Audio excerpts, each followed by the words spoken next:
Hello, everyone. Hopefully you can all see me. Welcome to Dan Hassel Podcast Live, a very special edition. Be great for those that are watching if you can just give me a nod and let me know that everything is okay and that you can see me. That'd be appreciated. Today I have a fantastic guest who I'll introduce in a second. I just want to thank our community patrons, Hyve Group Plc, Tarsus Group 19, Events, SISO, and also Easyfairs. You can get all my content by searching Dan Hassel on YouTube, Facebook, Twitter, Spotify, and Apple Podcast. So without further ado, I'm going to introduce my very special guest today, who is live from Dubai. And good morning, Zak. How are you today? I'm very well. Good morning, Dan. Thank you for having me. No, thank you. Thank you for coming. Just want to check that we are live. Can someone just let us know? Anyone that's watching, that would be appreciated. Do we have anyone that can? Well, we'll just carry on. I'm sure there are people watching. So, Zak, you're sitting in Dubai. You can't tell us exactly where. Hopefully, we won't get any interruptions, and that will give the game away. You obviously posted on LinkedIn last week that you were setting up an event. It was really exciting. I came across it. You had 121 likes, 58 comments, lots of positivity that came from it. Can you, before we get into it, can you just bring your role to life in GES and actually what GES does for people that aren't aware, please? So GES is a global event management production exhibition business, offices all over the world. We connect the client to the delegate through strategy, event design, event strategy, and marketing strategy, combining them all to come up with a really nice, solid message that's all part of the marketing mix. My role is the Director of Client Engagement for EMEA, and I'm the glue between the client, the delegate, and GES. So I kind of make the message flow and cause all sorts of problems for my project team. I've never heard of anyone refer to themselves as the glue, but I pull it all. I'm the central point. So I'll take the brief from the client, feed that into the project delivery team, and the client will give me what they wish to achieve from the delegate. So it goes delegate experience, client, us, and I'll pull that into a line using the resources around me, whether or not that's a creative strategist or the project delivery team or an AV or anything of marketing value that really helps us to achieve the client's vision. Fantastic. And we were just chatting before, and if I'm not mistaken, this is your first event or first setting up an event for some time, right? Exactly, yes. We are now working on actually quite a few. The world seems to have woken up, which is really lovely. But this is my first on-site with human people in the same room as me event. Yeah, for sure. Yeah. And can you still remember what you're doing after so long? No idea. Absolutely. But to be honest with you, Dan, I make it up every day. No, I'm joking. I'll edit that bit. It comes back very, very quickly. It was a little, packing my bag to come here. I usually got to do it with my eyes closed, and I've definitely left items at home I needed and brought far too many of other things. But certain things we never forget. So you said there were a few of you who have come from the UK, and then obviously you've got lots of people on the ground that you're working with or that are working with you. Can you, for those that haven't been abroad for a year, and obviously in the last few weeks maybe, because obviously it's a fluid situation, right, at the moment, what you can do and what was your experience like briefly of actually getting to Dubai and setting up, etc., actually getting out there? I mean, in terms of physically the logistics of getting out there, obviously there are various hurdles that must be jumped, from proof of work, medical insurance, and medical insurance that covers you should you fall ill with COVID. There are PCR tests before you get here, a PCR test on arrival, then a PCR test to get home, then another PCR test for five days after arriving home for isolation. But all of these are, they're 5-10 minute jobs, which are all part of the event planning critical path. I mean, it's no different to really back in the normal days to getting your ETSA to arriving in the US. It's just another process, but it's just a new process that you have to adapt and learn. It's really not that. It's not problematic. It just has to be built into the time path. Sure. So you didn't have to quarantine or anything like that. I have to quarantine on the way back, but you can reduce that down to 5 days. Yeah. By having an early release test. And to be honest with you, I mean, we're working from home anyway. The world is locked down. It's not like I'm missing out on a friend's wedding or anything. I'm missing out on a few days of my hour out a day. Sure. And for the price of actually being able to be a part of a team that is re-stimulating the industry, which is out there leading the charge. Yeah, it's a small price to pay. I have to be honest, a very small price to pay. Sure. So I know you're under NDA, so there's only so much you can tell us about the type of event, etc., that's going on. You mentioned that it's a hybrid event. Okay, can you sort of explain to us in general terms what that means? Because we've heard the word hybrid banded around for God knows how long, and it means different things to different people. So can you tell us the type of event that you're delivering? So this is an internal event for the entire company. It's 8,000 delegates in total, with a decent sized live element. So the local offices of Dubai and some international travelers have flown in to attend in person. All of the speakers have been flown in person. And then the remaining X amount will be dialing in from locations all over the world. We've got guys from Mumbai, Singapore, Paris, Slough, you name it. We've got people from everywhere dialing in. Yeah. Okay, great. And so people are actually going on the ground as well as obviously, dialing in, as you say, virtually. Yeah, absolutely. We have a very nice number of people physically arriving. I mean, last day of rehearsals today, hence my calm demeanor. Tomorrow I'll be a sweaty, worrying mess, as I'm sure we all are in this industry on show day one of show anyway. But yes, there is a large contingent of in-person attendance for sure. Good. So many months ago, the industry produced the sort of all secure guidelines of putting on a COVID safe event. Can you sort of bring to life what guidelines you're having to follow? Are they the same? Is it consistent across the world? Is it more local? Can you sort of bring that to life for us? So the most important thing that we have to remember, whilst it's very exciting that we are out here delivering an event as we know, a typical event that we've all missed so very much, is that under no circumstances at any stage have we blazed ahead and become cavalier without thought. There's no way we've done that. We wouldn't do that.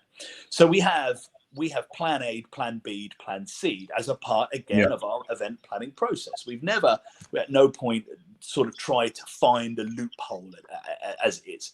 So for example, if you look at when we've been designing a floor plans like we do for any event, as any agency I'm sure will do, we have 3 different types of floor plan on this one, depending on what would happen while we were out there, as it's a constantly evolving world. True. So we have a floor plan that bases an amount of people in the room based on a 1.5 meter social distancing.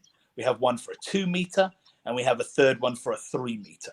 So should anything happen before we get here or whilst we're out here or on the day of the show, we have those backup plans. We have a PCR testing facility on site at the venue that any crew member can go to. And most importantly, what we also have is we have shadow crew. So should a head of department of the lighting go down and he feels he has to self-isolate, we have a backup guy ready to step in and take over, who's fully briefed on the event, knows exactly what will be needed, and can pick that project up with no interruption to the client's delivery. So that's interesting. Sorry to interrupt you there, because that's an interesting point I didn't think about. Does that mean, though, that everyone that he's been in contact with then have to self-isolate? And what ramifications has that got? I mean... Yeah, I mean, the rule is 15 minutes and within 2 meters. Okay. So if you have been with that person for 15 minutes or longer and within a 2 meter distance, you absolutely must isolate until the PCR test can show. There's no doubt about that. But that's the same in any country in the world. Sure. So, so in terms of the guidelines, so you're literally following it from like A to Z on a sheet that you've sort of been given. Yeah, absolutely. A to Z and on steroids. So we have gone above and beyond. So the standard is a PCR before arrivals. What we've actually done is we've done the PCR before arrival as per the law. And then we've done a PCR on arrival as well. Yeah. So we've created bubbles, and obviously we've had crew arriving at different dates. Bubbles are very separate for each of the crew on those department dates. The crew that arrive on particular dates, that's their bubble. They're then PCR tested, and then they're socially, and even if they come out negative, which of course, hopefully they will, they are then kept away from the other crew within social distancing guidelines. So we have gone above and beyond at all stages. Yeah. And these are visitors that obviously know about the event and have signed up in advance, because it's obviously for an internal event. How do you think, I'm just thinking of some of the trade shows that I've run, which are complimentary to get in. So you can either register in advance or you can just turn up and register on the day. I'm thinking for our viewers, sort of how would that translate into that type of event, do you think? Or do you think it would have to be adjusted? I think there are adjustments at the time relevant to what the government of that particular country legislates. And we have to be at all times, and this is the advantage of working with GES, because we're truly global. We have boots on the ground, which gives us knowledge on the ground. So it would be impossible for me to say, well, it's simple. All you have to do is A, B, and C. Actually, that depends from country to country. And we have a fantastic local team out here led by a young lady called Donna Highland and Joe Weber. And they're able to feed back into the team changes and adaptions and how the locals are doing it. Dubai World Trade Center has been running events for a long, long time. It's one of the venues that we have a big partnership with out here. And we're able to take the learnings from there, and we're able to take the learnings from the crew and our local knowledge to apply exactly as you say, the variances. It would be impossible for me to answer how you cope with that, because today's rules are not tomorrow's, and this country is not another country's. You just have to have boots on the ground and a local knowledge and understanding. And also, you have to go above and beyond. If the bar is here, but delegate confidence is lower, then you go here. And that way you reinstill delegate confidence, client confidence, and event delivery success, whilst keeping everyone safe. No, absolutely. And it's interesting that you said you had 3 floor plans, and I think you used the word agile. And I think that is the sort of word of the day all operational teams and just generally organisers are going to have to be aware of, right? Because I remember we were putting on a show in last March, and obviously we didn't know anything about this. And so it was hard for us to be agile. But now with the learning, would you say that that's really something that people have to sort of adhere to, sort of being agile and reacting? 100%. And actually most of our clients and most of our event teams around the world that we work with are exactly agile. So, whether or not you go back 5 or 6 years and the war outbreak in Syria and longer, there was huge, Syria is a terrible place. You can't do any events in Lebanon and that'll have an impact on the Middle East. That was just an adaptation of another problem that the events industry has to go around. SARS, which was probably 10 to 12 years ago, was another adaptation. The economic crash, Brexit, so on. We are a very strong, very agile, very intelligent industry. It doesn't, from your project manager falling and breaking his leg on site to COVID, you should always have critical parts in place to ensure that the show goes on and that we are able to deliver. The most important thing from all of this is that I want people to see that you are no longer the first, and very few people want to be first. Some people wish to step ahead, and they do with caution. It's now happening. We come out of this, and in 4 weeks' time, we go straight into another large-scale event. Right. And that's just my team. And is that still in Dubai, or is that elsewhere in the world? That's in another country altogether. Yeah. Then and that's just my team. And I'm led by a particularly strong, passionate young lady called Christine Martin, who's very, very pragmatic and thinks all of these things through. Our team will do that. And there are other teams within GES globally, and we've delivered some phenomenal projects in the States. Miami, it's open. There are now projects happening all over the world. You are no longer first. Just don't be last. That would be terrible that your competitor gets there before you and takes the audience. What we are seeing is the amount of registrations to the attendance is far higher than it's ever been. Really? Which would demonstrate, when you look at the data, that people want a return of the industry. If your competitor steps forward first, they will take your audience. Don't be last. Never be last. And you can already see you're not first. I am here live, about to deliver a multifaceted event for many thousands of people. Don't be last. So, very good advice. In terms of mobile audience engagement, so you've just referenced it. So, the government of the land, let's say the UK, in a couple of months, say, right, you can definitely hold an event. Great, we've got a roadmap. Exhibitors are coming. How do you think we're going to instill confidence in the visitors, delegates to attend an event? Is it just through these measures that you mentioned? What else can we be doing? It has to be through visibility of the measures, not just doing the measures. Yeah, good but then point. Communicating that to the client and communicating that to the delegates and the proposed audience, that we are not being cavalier. And that's something that we've been really, really strong. It's, we have held hands metaphorically as best that we can and thoroughly throughout the event process. And it's communicating all the way at the day one. And when change is happening, communicate. We've seen that change, and we've adapted by doing X, Y, and Z back to the delegate to show that we are continually watching it. While we were out here, the corridor, back to the UK closed. We adapted. PCR testing for a return came back. We adapted, and we communicated that. And this is how to solve it, and this is what we will be doing, and so on and so forth. And we go back to that wonderful word, agile. Yeah. No, I think you're right. And I think also it means that I think organisers are going to have to be ever more focused on the content they're delivering as well, right? Because if you're going to assume any type of risk as an individual going anywhere, you want to make sure that where you're going, that's for you, it resonates. So I think it can only be a good thing, because it's going to force people to think about how they can improve the events they did from a content perspective. And that's something that's really we've noticed, is that whilst a lot of people have always been quite hot on their content, now everyone is having to be hot on their content.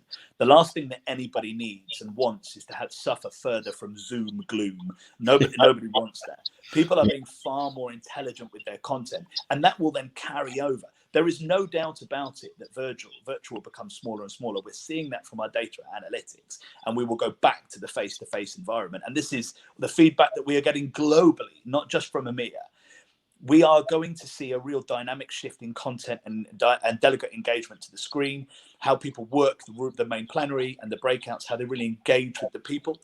And I think that's really wonderful. That's something that has come good of this. It's terrible the way it's had to come good, but it really has. To keep people engaged when they're staring at Teams or staring at Zoom all day, and then you ask them to attend a conference and they're staring at Teams or Zoom all day, for example. It's hard. So you have to be punchy. You have to be really, really on point with your content to keep them watching you. And there's various streaming platforms out there that you can use that all do very different things, and it's about using them cleverly. Absolutely agree. I just want to get into, it's quite a detailed subject, but I think it's important because people mention it to me. A lot of these conferences, exhibitions, a lot of the business and general interaction with delegates and visitors is done in the catering area, right? It's where you eat, you drink. And by definition, having distancing in that sort of space is difficult. Are you dealing with that on site at the moment? I guess you're providing lunch and all sorts of things. How's that working from an operational perspective? It really isn't. It really isn't that difficult, and I'm glad you said difficult, because that can be the perception. It really isn't difficult. The meteoric change is no buffet, which, to be honest with you, my portion is no buffet. No buffet. My portion control at buffets means I put on about 3 kilos for every show. So that's good. We all lose weight, so that's exactly. So you can't self-serve anymore. You have to be. You're socially distanced. Poser tables for stand-up lunches, for example, are socially distanced. If you have large numbers of people attending the event, you stagger the lunch times, but you have you've been sure that there are engagements around that, so that there are other things to do while other people are eating, and then they're repeated for those people that that have missed it because they were in their lunch slot. Honestly, it's really, really straightforward. A flow of traffic, sanitizing stations throughout. You are aware that everybody that's attended the event has shown a negative PCR, because by nature, everybody is being PCR tested. And you also rely on on the fact that people are mature and adult. It doesn't matter whether or not they're eating in a breakout room or a plenary. If people are feeling ill, you are dealing with adult professionals. They will self-isolate. They will remove themselves from the situation and inform and allow our contingency plans to kick in. Okay. So you think still it is possible to hold these sort of networking lunches or breakfasts and, after show, because that's where a lot of business is done, and exhibitors like to sponsor that sort of thing, don't they? Not only do I think it's possible, we're doing it.